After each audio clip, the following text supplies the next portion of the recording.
In a major move that clears the path for more whistleblowers to speak, Donald Trump's Department of Justice Friday saw United States District Judge David Hittner dismiss with prejudice the Biden administration's prosecution of Texas Dr. Eithan Haim. The dismissal, emerging from the Southern U.S. District Court for Texas as part of a broad Trump administration sweep against woke policies, ends an attack that began under the Biden administration in June of last year and brings to light not only the heartbreaking and brutal ritual of child mutilation under the guise of gender reassignment, but also exposes the towering hypocrisy of politicians who claim they respect privacy, even as they claim the power to collect your medical data.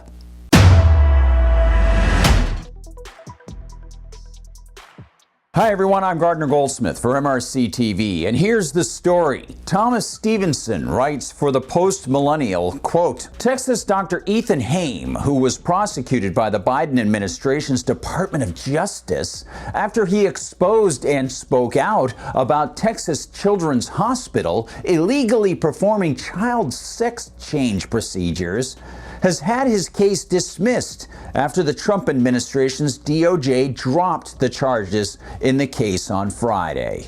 End quote. Let's pause for a moment to consider Dr. Haim's position. If, while working at the hospital, he became aware of others committing an act defined by the Texas government as a crime and he did not report it, well, he would be complicit by obstructing justice, not to mention immorally tying himself to the injury of each of those children who might end up in such a situation. But rather than applaud him for protecting kids and for upholding the Texas statute, the pandering woke wonders in Biden's DOJ charged the doctor with a crime, indicting him on 4 felony counts related to alleged HIPAA violations after he leaked documents showing that the hospital continued these procedures despite public statements to the contrary. And here appears the glaring hypocrisy of the Biden charges. By HIPAA, I refer to the Federal Health Insurance Portability and Accountability Act of 1996, a statute that prohibits medical facilities and their employees from sharing private patient data without explicit patient consent. Such a federal prohibition clearly interferes with the freedom of private contract. Indeed, we can ask medical facilities ourselves if they share this information outside their offices, and we can go elsewhere based on the answers they give us. We don't need the government interfering.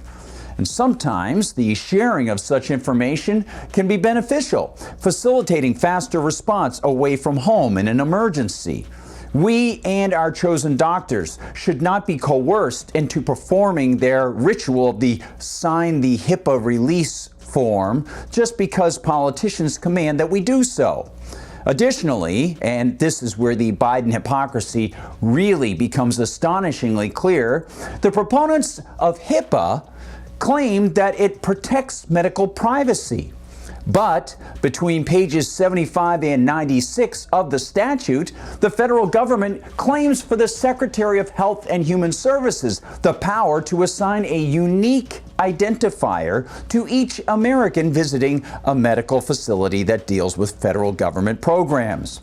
According to the statute, the Secretary of HHS then can call up the medical data of any person with one of those unique IDs. So it's clear that even as the Biden so-called Justice Department claimed to be protecting the privacy of minors who allegedly were being mutilated in the hospital system, the Biden Department of Health and Human Services simultaneously could claim your medical data contrary to the Fourth Amendment. Meanwhile, a doctor in Texas, bound by Texas statutes to reveal criminal activity, became the Biden administration target. because he was exposing what is alleged to be the criminal mutilation of kids. But the Trump administration moved quickly. Writes Stevenson, quote, "The Trump administration moved to dismiss the case after Haim posted on Thursday, 'I am scheduled to go to trial in a few weeks in a place which has up until this point been nothing less than a kangaroo court. All of the most basic rules have been violated in favor of a corrupted DOJ, and all of it has come at the cost of my constitutional rights," end quote. It's incredible to think of the horrific, irreversible injuries inflicted on children through chemicals and surgery, even as the Biden DOJ tried to make an example of Dr. Haim in order to warn off other potential whistleblowers. But the Trump administration has stepped in. This might not be the case many years from now, and so the only way to address this problem in the long term is to end HIPAA and the woke, perverse agenda of child mutilation. Thanks for watching, everyone. Please like and subscribe. Find us on Rumble, where they don't censor us. You can still find us, of course, on YouTube, where they do censor us. Please share the videos far and wide, and find us at MRC-TV.org. MRC-TV.org. See what the whole team is doing. Check out the store, and please consider donating to the Media Research Center. You can also find us inside Facebook, on TikTok, on Instagram, and on X. And if you want to find me on Gab, I'm at Gardner Goldsmith on Gab, and on X, I'm at Gard Goldsmith. Thanks for watching, and please share the videos. For MRC TV, I'm Gardner Goldsmith.